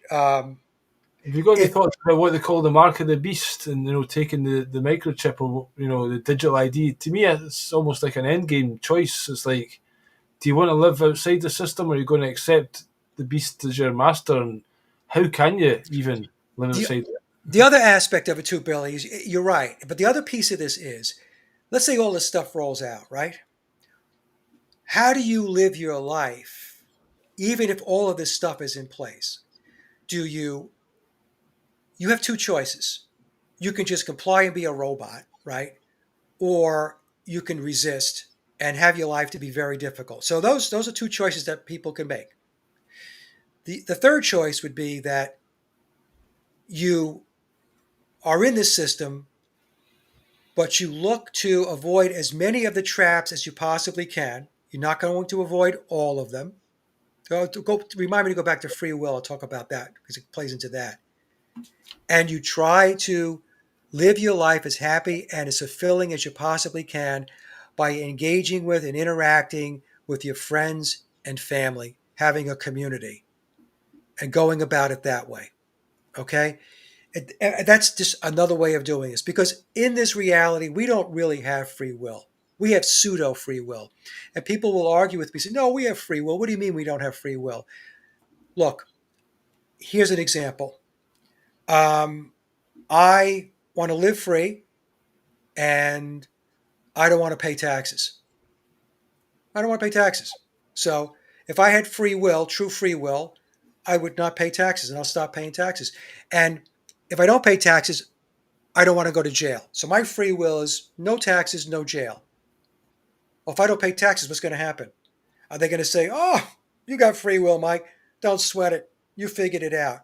No, they're going to put your ass in jail, or they're put you through the legal ringer to make sure that you get punished. So that's what this reality is about. You don't really have free will. So you have to make choices, informed choices on how to best live your life within a system that is a satanic system. I'm actually part of a group where they're basically call themselves a trust. Yeah, And in that trust, you do a declaration of standing and an affidavit of who you are. Like, I'm Billy of the family Watson. I'm a living man. So I've recently got like a parking fine. right, So rather than they say in all these legal things, sovereign things, they'll say that these are offers, and it's not went to court yet. So they're making you an offer: pay within 14 days, and you'll pay half. Otherwise, right, So then you send them the declaration of standing, and there's actually a 5-stage process that is a bit different than the one I'm in to the other ones that do similar kind of stuff, because this one, it's a trust that we're not in the public because we're in this private trust. And then, it's a case of standing up for who you are and knowing that you're not the birth certificate anymore. So they can't refer to you as that legal fictional name that they've created, yeah, so that because they own it. And that means that apparently a lot of these guys have got these trusts set up for their property and stuff like that. But if you've got a property in your legal name, then they own the legal name, so they can come and claim it off you. Like your car can get towed away. Does it work though? Does it work? Do you know Well, of any real examples where it actually worked? this is what's happening in the group every week. People talk about their successes, and there is people having success. That's with it. good. That's And, good. Because ultimately they can't go against the truth, but they're just using people's ignorance against them. Right. But as a small community, we need other people to take on a similar kind of thing, because one guy is kind of pushing it and he can't do it all because rather than just give people a thing and let them go on with it, he's taking a responsibility. We'll have weekly meetings with them and get on there and personally help people. That's good. And we're trying to all help each other. So Yep. people get up to a certain level, then they'll teach other ones. That's And a very complex. That's a very complex. But this is about us raising our consciousness, Yes, as part of that, right. and becoming sovereign, and this is taking responsibility. Right. So again, if we all started to do that instead of going to football and these other things that we do, Right. pass our time and waste time, if we started investing in ourselves and our own sovereignty, therefore we can supersede their game, because it's Right. essentially a game, the chessboard. They're playing the game, not telling us the rules, but if we learn the rules and we take back our movement on the chessboard rather than just checkmate every time, then maybe that is almost the dark side's purpose, to push us down that much that we say fuck it and we have to grow and expand and learn. Right. Otherwise, you're just going to have your face ground into the sidewalk. Yeah. No, stuff like that is great, and I agree. But, and that's not really a but it is a but. The people who are teaching have to really, really know the subject, because there was a period of time going back about 10 years ago where the sovereign man movement was very popular. Yeah. And there was a lot of information that was circling around in social media and on YouTube especially. And it got a lot of people into trouble because there was information that was being disseminated that wasn't really good information. And so when people took it to the bank and they actually would go to court and try to apply what they thought they knew. They wound up getting in a lot of trouble. In fact, I remember a couple of these guys are in the sovereign movement. So Dean Clifford. They got into big trouble. Dean Clifford, I think, was one. Was Dean? Yeah, right. Didn't he wind up in jail? He did, yeah. He wound up in jail. Another one would be Santos Bonacci. Santos is a smart guy, but he was he fought a good fight. I'll say that. But they throw Santos in jail? I think he did at one point, yeah. I think he did jail time. Yeah. So this is the thing. Even when you know that stuff, Yeah. you have to be willing to take what could come your way, because they're just not going to lie down and say, "Oh well, No. okay, you got me right." They're going to harass you. Yeah. They might even put you in jail. They'll hold you in contempt of court. So you've got to go through this stuff. It's a process of trying to break your will. That's really what it comes down to. Yeah. But it goes back to but you're right though. If we can get the right people teaching the right stuff, this is what I was talking about before. We need real education to make people smarter about how the system is really supposed to work.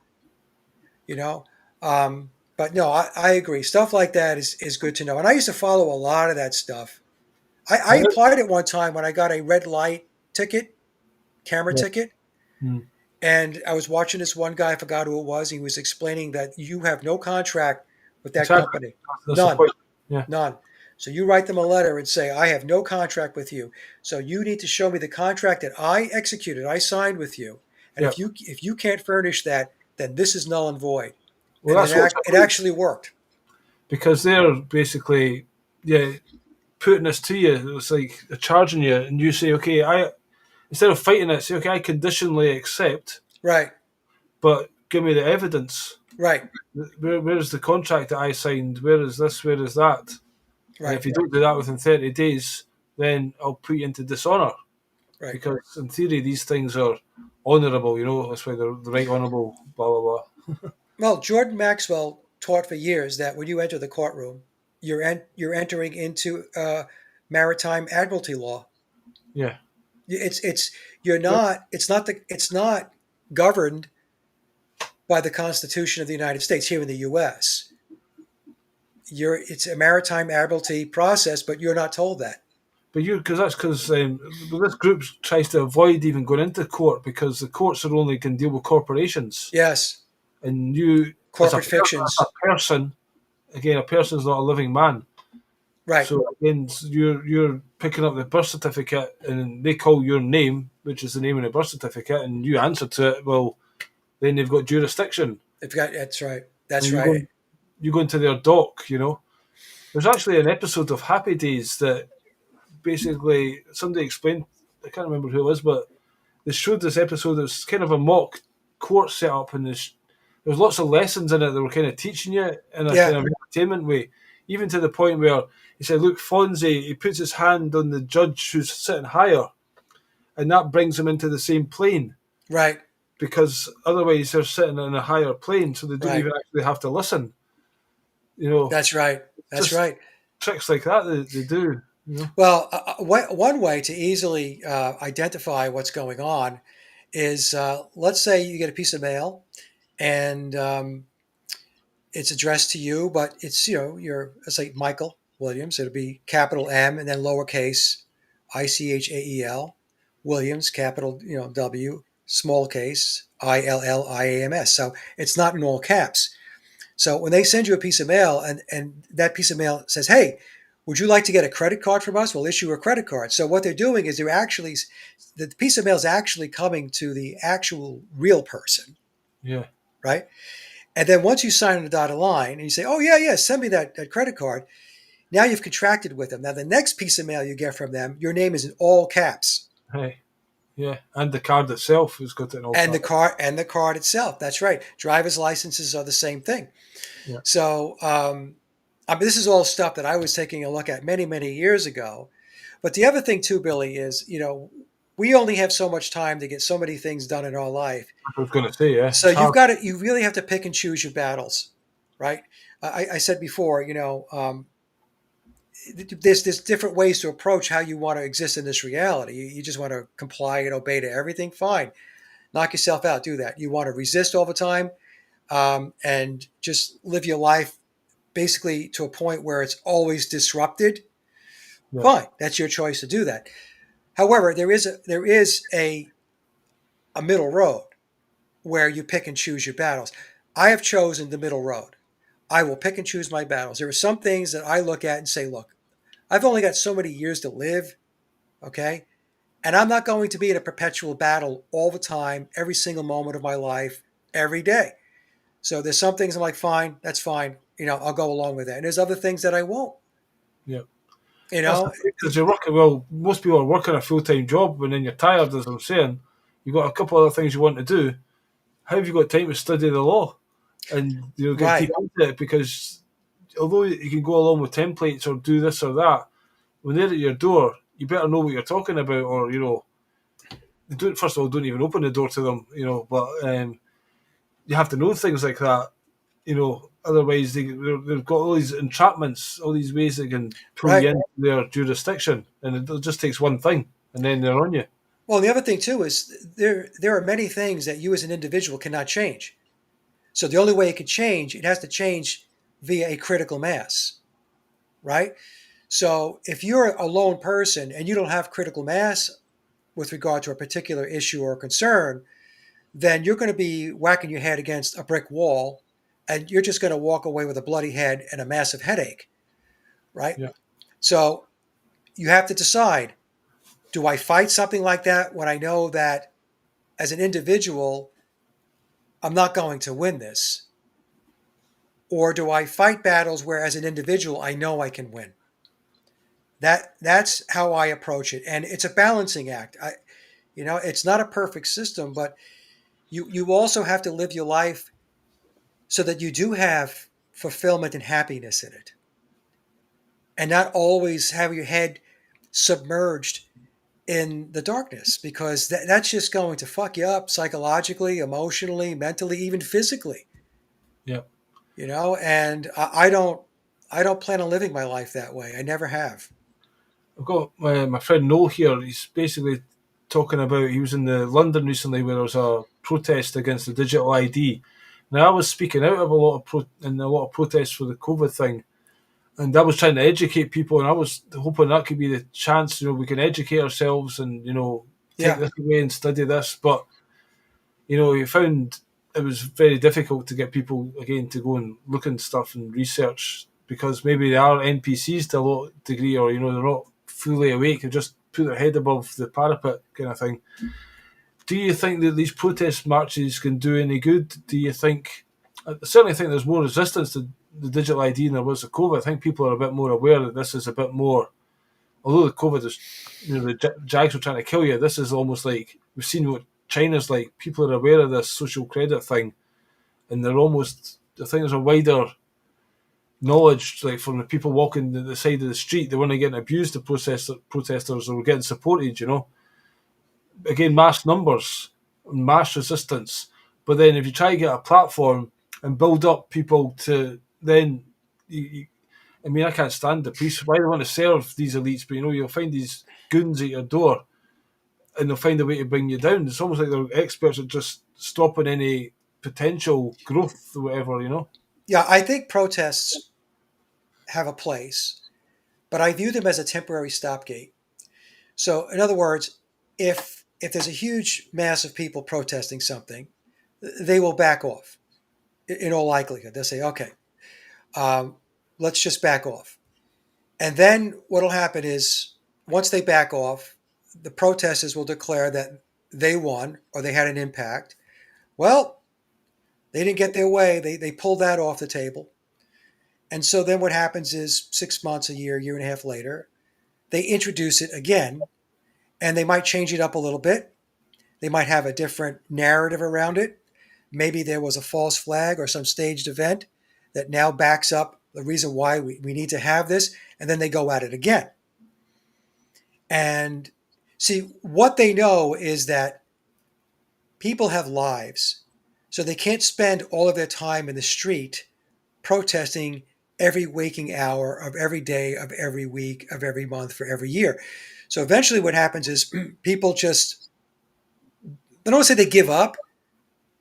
They have to. They have things to do in life, Yeah. so that there can't be this perpetual presence of 10,000 or 100,000 or a million people in the street. And they know this. The deep state knows this. The controllers know this. So they just wait for the moment when they see that the wind has been taken out of the sails, and then they push it forward. See, here in the United States, they'll push a lot of legislation through the Congress whenever it actually does something. They'll do it over holidays, over Yeah. Christmas, and New Year's, Thanksgiving, or whatever, because they know that the level of attention being paid to whatever it is they're doing is very low. So they'll push things when they see that people are worn out or tired or fatigued. That's why a lot of times they play these narratives over and over and over and over again. It's like the whole Epstein thing, right? The Epstein narrative. They beat the living crap out of that because they knew at some point there would be Epstein fatigue. And people would say, oh, I can't talk about this anymore. It's all fucked up. We know what's going on. These people are evil, but, you know, I've got to move on. I got a family. I got kids. I got a job. I got whatever I got to do. And that's, so they will beat narratives into the ground to create that fatigue. And people just basically walk away. They become, indifferent. In the UK, whenever they do a protest, it's always on a Saturday. Then they go to Parliament, but there's nobody there. They're all at home, Yeah, right. And also in Turkey, like they had the situation where there was a challenger to Erdogan, and he never had to be a politician or to get presidency or whatever. You needed to have a university degree, and this guy was challenging him. So what Erdogan done was he rescinded his degree. He just says you've not got that anymore. Yeah. And put him in jail. So thousands of people were like, "Fuck this! We're supporting this guy." And there's mass rioting and protests. First of all, in Istanbul, Ankara, and all across the different cities. This went on for about 5-6 days, Yeah. and they were really going at it. But as you say, eventually it just dissipates out, and life continues as normal. In the meanwhile, people have been water cannoned and the rest of them grabbed and put in jail and all the rest of it. And if Yeah. that didn't get them out, then what the fuck will? See, the problem is the fuckers that are driving the agenda, that's their job, right? So when they go to work every day, their day is to drive that agenda. That's not our job. Our job is we have jobs, we have families, we have kids. So we have, we have to etch out the time in order to participate in protests and do whatever it is that we feel we need to do to push back against this thing. These assholes do it for a living. And that's their big advantage. That's why they're able to create that fatigue factor. They go to work every day, but every day they go to work is like, my job is to fuck with you. That's my job. So, okay, going to start right now. And but that's not how we live our lives. We don't want to walk around fucking with people all day. I do think it's becoming more like an agenda. As you said there with Trump, he's not going to the House of Congress or whatever, and Keir Starmer, he'll get lots of, he'll like backbenchers or people in the cabinet will resign because they just make it, if you don't follow us, you get whipped in the UK, you get the whip, and it's just like, it's just one guy who's made this deal with Davos or whatever. Right. He's now setting the full agenda, where in the past it was, from theory, these guys are representing you, so you had your voice in the Houses of Parliament and there would be a vote on it, but now they get told what to vote to pass certain things. Yeah. And it's more and more against centralised power, even in those positions, Well, here in the United States, there's no question that our Congress is, the vast majority of it is completely compromised. Yeah. The surveillance state has got stuff on these guys and these gals that is keeping them in line. Okay. The perfect example that I like to bring up is I think Robert Kennedy, RFK Jr., I think at his core, he's in the right place. Okay. I'll just say that I don't think he's an evil person. I know some people are going to disagree with him. I'm just saying, but he's owned. Well, Right? he's always backing big And money. we know that when Rabbi Shmuley came out and made sure that he reined Robert Kennedy in, and he made sure Robert Kennedy understood, look, don't you step out of line. You step out of line, okay? We've got the goods on you, Bobby. So you're gonna have some room to put on the puppet show, but you're not going to have the room to do anything to make any significant changes. You're just not going to be able to do that. So, and I know some people I'm not a Robert Kennedy fan, by the way. I'm just saying that I sense that there's just not this pure evil running through the guy. Let's just put it that way. Okay. Some people are just pure evil. You look at Netanyahu, that guy is just evil from head to toe. Yeah. But a lot of these people are operating the way they're operating because they're constrained, because they are completely compromised. I forgot who I was listening to going back about a year ago or so. And this person said that they knew what it was that they had on Kennedy. And it had to do with some kind of sexual, some sexual thing that obviously that he wouldn't want out. Yeah. So they just dangle that in front of them. Hey, Bobby, remember this? Get in line. Oh, that's because he knows about Tom Cowan, and he knows about the no virus, but he never mentions it, and he keeps the lab leak idea going, and big pharma, vaccines that, take this out of a vaccine but still give you a vaccine kind of thing. Yeah, he comes out and says, I'm not anti-vaccine. I believe in vaccines. I just want safer vaccines. Exactly. That's his narrative. Anyway, Mike, we've come to the end of the 2 hours. Thanks again for joining me. Do you have anything you want to wrap up on? No, not really. It's just I don't know what happened there toward the end. Kind of lost my voice, but my website is sageofquay.com, SAGEOFQUAY.com, and all of my links are there, Billy, as I've mentioned in our previous shows. I'm on Twitter if you want to follow me. I've got 2 blogs. The blog links are on my hub website, and along with my YouTube channels, my Rumble, BitChute, Odyssey, and Brighteon. So I got a lot of stuff out there, and I really appreciate you, Billy, having me on the show, because it's always a great discussion. Cool. We'll leave it there. Thanks very much for joining us on this Halloween. I'll go away and put my mask on again now. And everyone else, thanks for watching. I'm not sure when I'm back on. I don't have any other interviews lined up, but when I do, I will keep you informed. Thanks for watching. Cheers now, and bye-bye. Bye-bye.